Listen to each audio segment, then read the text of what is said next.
Jangan kau berani mengatakan hidup mahasiswa jika matamu masih buta untuk melihat kebenaran. Jangan kau berani mengatakan hidup mahasiswa jika telingamu masih tuli untuk mendengar jeritan-jeritan penderitaan. Dan jangan kau berani mengatakan hidup mahasiswa jika mulutmu masih bungkam untuk menyuarakan kebenaran.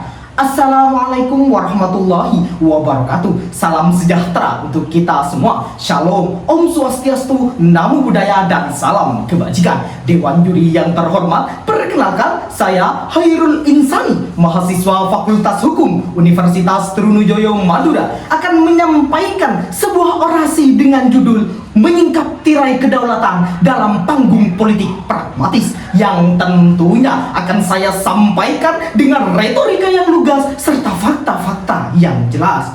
Saudara-saudara sebangsa dan setanah air, di tengah derasnya arus perubahan zaman dan riuhnya panggung kekuasaan, kita menyaksikan bagaimana makna kedaulatan yang dahulu dijunjung sebagai tiang kehormatan bangsa kini perlahan memudar dari wajah politik kita.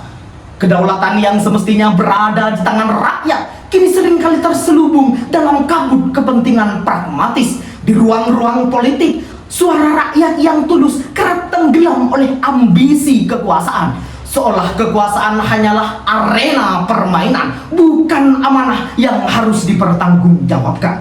Saudara-saudaraku, realitas di lapangan menunjukkan bahwa panggung politik kita telah berubah menjadi panggung pragmatisme. Pergeseran partai bukan lagi karena perbedaan gagasan, melainkan karena kalkulasi elektoral. Koalisi dibangun bukan atas dasar ideologi, tetapi atas dasar siapa yang paling menguntungkan secara politik. Dalam demokrasi kita, uang menjadi bahasa paling keras di ruang politik. Hal ini bisa dilihat dari data laporan Transparansi Internasional tahun 2024. Lebih dari 70% pendanaan politik di Indonesia bersumber dari dana yang tidak transparan. Di balik setiap baliho dan spanduk kampanye terselip transaksi yang menentukan arah kebijakan. Maka sangat tidak heran bila setelah pemilu rakyat seringkali merasa dikhianati karena kebijakan yang lahir bukan untuk rakyat, melainkan untuk membayar hutang politik bagi para mereka penyumbang dana. Kekuatan modal ini tidak hanya menguasai politik, tetapi juga merasuki media. Ruang politik yang seharusnya menjadi arena diskusi rasional kini dikuasai oleh pencitraan dan propaganda. Rakyat disuguhi konten yang disusun rapi untuk membentuk persepsi, bukan menyajikan kebenaran. Dalam situasi ini, kesadaran politik masyarakat perlahan mulai terkikis. Rakyat lebih sibuk menilai citra daripada substansi, menilai siapa yang terlihat bekerja daripada siapa yang benar-benar memperjuangkan kepentingan mereka. Demokrasi berubah menjadi konteks popularitas, bukan konteks beradu gagasan. Saudara-saudaraku, rakyat memang masih memiliki hak untuk memilih, tetapi apakah suara mereka benar-benar berdaulat? Faktanya, demokrasi kita sering berhenti pada tataran prosedural, sekedar memilih 5 tahun sekali selama masa kekuasaan berjalan. Kedaulatan rakyat hanya muncul di bilik suara, tetapi menghilang di meja perlindungan kebijakan. Dalam sistem seperti ini, rakyat menjadi objek, bukan sebagai subjek. Mereka diingat saat kampanye, dilupakan saat keputusan diambil. Kedaulatan pun berubah menjadi simbol tanpa substansi. Namun saudara-saudaraku, kita tidak boleh menyerah pada realitas pahit negeri ini. Kedaulatan sejati bisa tumbuh kembali jika kita berani memulai dari akar. Maka solusi yang pertama adalah literasi politik rakyat. Rakyat yang paham hak dan fungsinya tidak akan mudah dipermainkan oleh janji-janji palsu.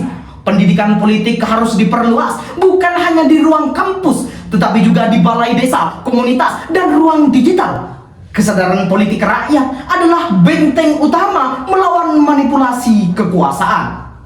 Langkah yang kedua adalah reformasi sistem politik dan pendanaan partai, transparansi dana kampanye, pembatasan biaya politik, dan audit publik harus menjadi keharusan, bukan sebuah pilihan. Negara juga harus memperkuat mekanisme kontrol etik bagi para pejabat publik agar integritas menjadi pilar utama kekuasaan. Partai politik wajib kembali kepada fungsi awalnya, yakni sebagai sekolah kepemimpinan, bukan sekedar kendaraan elektoral. Etika politik harus menjadi nafas, bukan sekedar slogan. Inilah saatnya kita menyingkap tirai kedaulatan yang selama ini diselubungi pragmatisme. Kita harus berani menyatakan bahwa kedaulatan bukan milik mereka-mereka yang punya modal, bukan milik mereka-mereka yang berkuasa, melainkan milik setiap rakyat yang berani bersuara. Demokrasi tanpa kesadaran rakyat hanyalah panggung kosong.